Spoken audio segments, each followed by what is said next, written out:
Hi guys, welcome back to Saving Salvage and welcome back to the channel. And in today's video we are going to be getting the Skoda Octavia fully ready for MOT. I won't be MOTing it in today's video guys because the earliest slot I could get was the beginning of next week. So what we are going to do is we're going to fix all the little faults that were needed for MOT so it's 100% ready, and then we can send it down on Monday. So as always guys, if you do enjoy these types of videos, please do like and subscribe. It helps massively with the channel and help me do this full time one day. And also follow me on Instagram at saving_salvage. Right, let's crack on with the Skoda and I'll show you what we are doing today.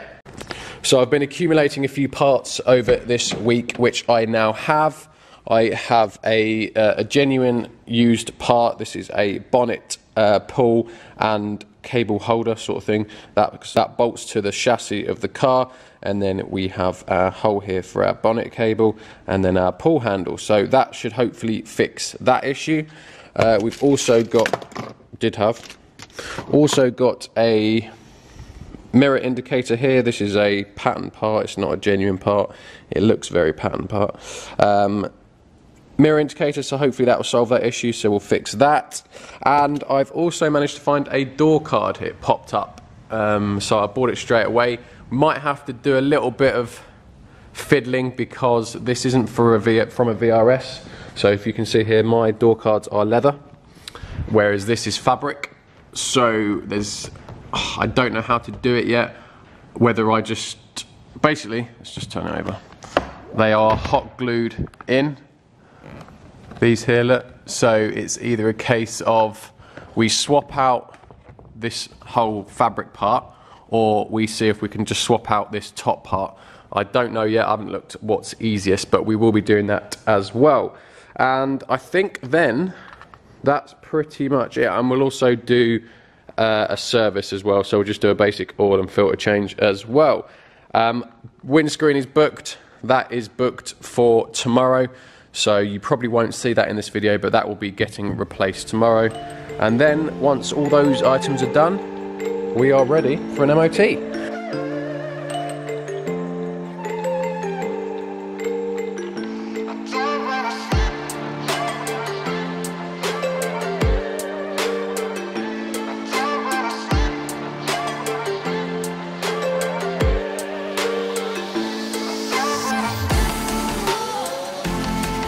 Right, I've just realised I don't think you can actually see bug rule what I'm doing, but there is a bonnet pull cable there. Right, I have just obviously taken this trim off. I've fitted up the bracket. I've just placed the handle on. I've fitted all the cable just to test the bracket. I've just shut the bonnet. And there you go, absolutely perfect. And there's actually very little resistance in that cable at all. That's not tight or anything. That is exactly how you would expect a bonnet cable to be. So I don't know why they've cut all the trim out and everything. Right, so that is the bonnet cable done. That went perfectly to plan, and I am not really too sure, let's just get your light in here. I'm not too sure why they decided to cut out that bit of trim. I don't know what purpose it served, because everything's gone in absolutely perfect, fit like a glove.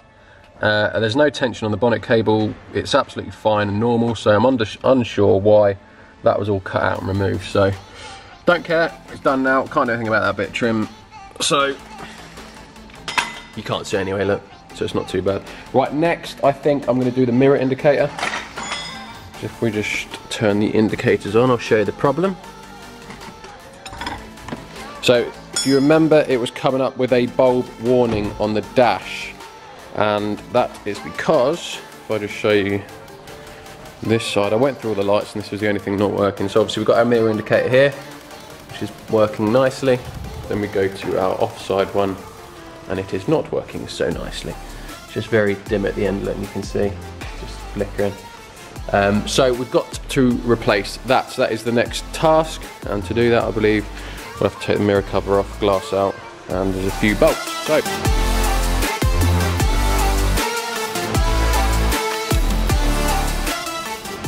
And just like that, we are fixed. So very simple to do this. It is literally a case of popping out the mirror glass, which is just to be careful and just a bit of pressure on the back and it can pop out.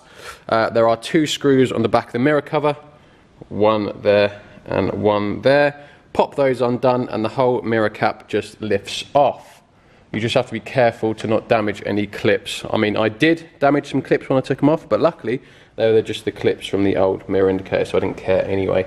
It was just these little lugs here, which our new one has. So, mirror indicator all now in position, 2 screws, left and right, 1 plug, all works perfectly now, so it's just going to be a case of putting the mirror cap back on, glass back in, and we are done on that, and then we can move on to the door card.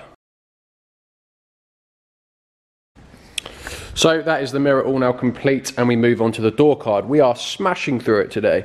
So got our new door card here, and it's good that we got a new one because that means we can see how our old one comes off. So we've got 2 screws at the bottom here, and you can also see we have 1, 2, 3 screw holes there. So there are 5 screws holding the door card on, and on the back you have also a load of these clips that go around the outside of the door. They are just pull clips, as you can see. Commonly break, so I'm hoping that we'll be able to at least make a whole good door out of all our clips we're going to have. So I think there's only 1, 2 that are missing anyway. So there are clips, they just pull off. Feels like you're going to break the door card, but they do just pull off. So I was saying earlier that obviously our door card is leather and this is a fabric, so we're going to have to find some way of swapping over either this whole center part here or trying to swap this top part over. Now I'm not too sure. I think the best bet is to try and swap this center part over, mainly because the speaker grill on this door card's also broken, as you can see here, look. So I think it will be better, and this one's obviously not, I think it'd be better just to try and swap over the center part, because whatever way we're going to do it, it's going to be not bodge, but it's not going to be great, because these are pressed in well and then heated up and then splayed out. So that is how all these are held in. So I'm going to have to pretty much grind the tops off of all these and then fit the new one in place and re-glue all these studs back on for the new one. And it looks, I've already counted, there's exactly the same amount of lugs on this center part as there is on this part as well. And if I'm honest, these look a lot easier to remove than all these ones all sat in slight recesses as well. So I think we're going to go for the removal of this. But before I start cutting into things, I'm going to remove the old one first so we can just get them side by side and just compare first.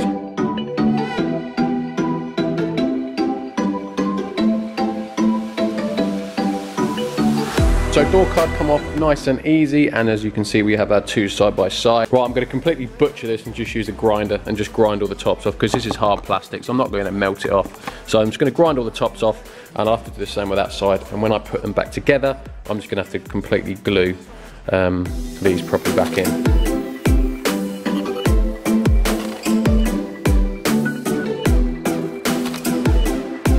And there we go, look, just like that, old one removed from here, and I've put the leatherette section into the new door card. So it's all sat in position, as you can see, all on the lugs that the old one sat in. So now I'm going to pop out, I'm going to use a hot glue gun, which I don't have. So I'm just going to pop over to Halfords, get a hot glue gun, come back, and then we'll glue all these little bits back on. Just going to get a cheap Loctite glue gun. So I'm just waiting for that to warm up, and then we'll glue all our lugs back into position, and then that will be the door card suite. And you'll be pleased to know, while I was also out, I bought a torch.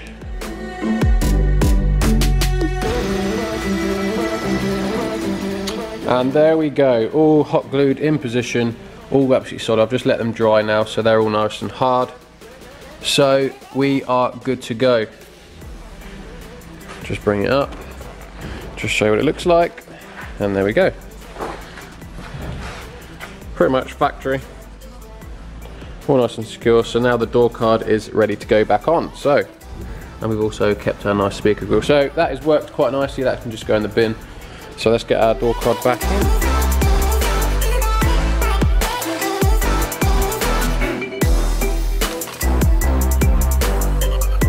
So we've got the VRS outside at the moment. 2 reasons, because one, it's had a new windscreen fitted, so No more crack, perfect new windscreen, all good for MOT. MOT is booked for Monday. I can't remember which time, it's Monday.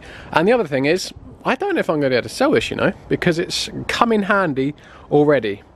The missus wanted me to go pick up quite a large cupboard or chest of drawers yesterday, and this was the only car that it actually fit in. Absolute monster of a boot, look. Massive chest of drawers, and this is the only car it fit in, absolutely like a glove.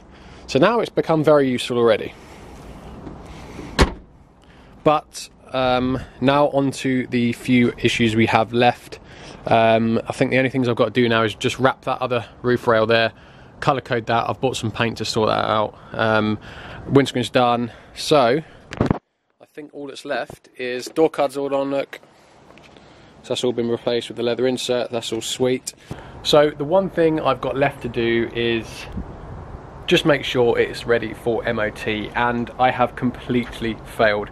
I have just found another problem, a hidden problem, which is now going to cause me some ag, I feel.